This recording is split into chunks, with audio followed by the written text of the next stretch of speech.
এরকম নরম তুলতুলে মশলা পরোটা যদি বাড়িতে একবার তৈরি করা যায় তাহলে আর কোনো কথাই হবে না।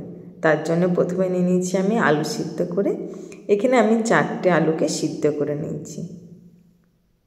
এরপর নিয়ে নিচ্ছি একটা গ্রেটার। আলুটাকে আমি ভালো মতন করে গ্রেট করে নেব। তোমরা চাইলে হাতে করে ম্যাশ করেও নিতে পারো। পুরো আলুটাকে আমি গ্রেটার দিয়ে গ্রেট করে নিলে কী হবে বলো তো, কোনো রকম লাম্বা খিচে থাকবে না। আলুটাকে প্রথম ভালো মতন করে খোসা ছাড়িয়ে আমি সিদ্ধ করে নিয়েছি। তারপর আলুটাকে আমি জল ঝরিয়ে রেখে দিয়েছিলাম। তারপর আমি আলুটাকে গ্রেট করে নিলাম। গ্রেট করে আলুটা নিয়ে নেবে। এটা খুব চটজলদি রাতের ডিনার কিংবা সকালের টিফিনের জন্য কিন্তু দারুণ। শীতকালে তো খুব ভালোই হয় এরকম গরম গরম মশলা পরোটা হলে। চলো এর মধ্যে আমি বাকি যে সমস্ত মশলাগুলো দেবো সেইগুলো দিয়ে দিই। প্রথমেই দেব নুন। নুন ছাড়া তো আমাদের কোনো কিছুই সম্ভব নয়। তারপর আমি দিয়ে দিচ্ছি জিরে গুঁড়ো। এখানে ছোটো চামচের আমি 2 চামচের মতন জিরে গুঁড়ো দিলাম। তারপর দেব আমি ধনে গুঁড়ো। পরিমাণ মতন মশলাগুলো দেবে, যে যেমন আলুর পরিমাণ নেবে তেমন একটু মশলাগুলো যোগ করবে। তারপর দেব আমি গোলমরিচের গুঁড়ো, জিরে ধনে গোলমরিচ, আর দিয়ে দিচ্ছি একটু চিলি ফ্লেক্স। চিলি ফ্লেক্সটা দিলে কী হবে, ঝাল ঝাল হবে আর একটু কালারটাও কিন্তু খুব ভালো আসবে।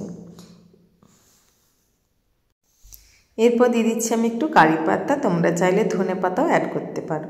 এরপর দিয়ে দিচ্ছি আমি চাট মশলা বড় চামচের 1 চামচ।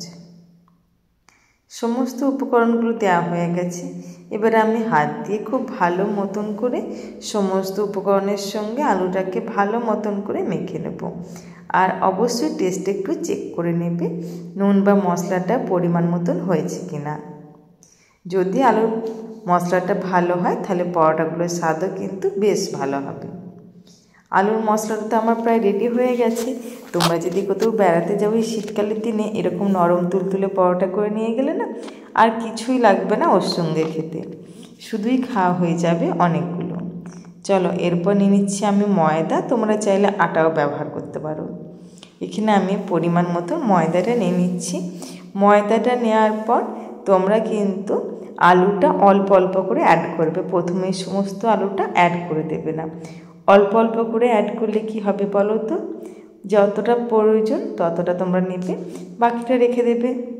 আর প্রথমে যদি বেশি আলু দেওয়া হয় তখন আবার ময়দা অ্যাড করতে হবে। এরপর আমি ওর মধ্যে বেশ খানিকটা সাদা তেল দিয়ে ভালো মতন করে মেখে নেব। তেলটা প্রথমে দিয়ে দিলে ভালো হতো, আমার ওটা মাথা থেকে বেরিয়ে গেছে একদম। চলো এইভাবে সমস্ত আলুর সঙ্গে ময়দাটাকে ভালো মতন করে মেখে নেব। জানো তো এইরকম পরোটা খেতে না আমাদের বাড়িতে সবাই ভীষণ ভালোবাসে।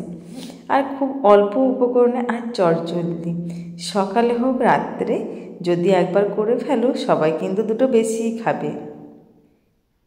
বেশি কিছু উপকরণ লাগে না, মাখা হয়ে গেছে। এবারে চলো আমি লেচি কেটে নিই। এটা তো গোল গোল করব, তোমরা চাইলে এটাকে 3 কোনা শেপও দিতে পারো, তোমাদের ইচ্ছে মতো তোমরা শেপ দিয়ে নেবে। আমি তো এখানে গোল গোল করবো বলে একটু লেচিটা বড়ই কেটেছি। দেখো লেচি কেটা হয়ে গেছে। দেখো এতে সবুজ আর লাল ওই যে চিলি ফ্লেক্স আছে, তার সঙ্গে একটু কারি পাতা কিংবা ধনে পাতা সমস্ত কিছু দিয়ে যখন মাখবে না আর বেলার সময় দেখবে কালারটা কি সুন্দর আসছে। আমি অল্প ময়দা সহযোগে ভালো মতন করে বেলে নিচ্ছি। খুব মোটা করবে না, একটু পাতলা পাতলাই হবে।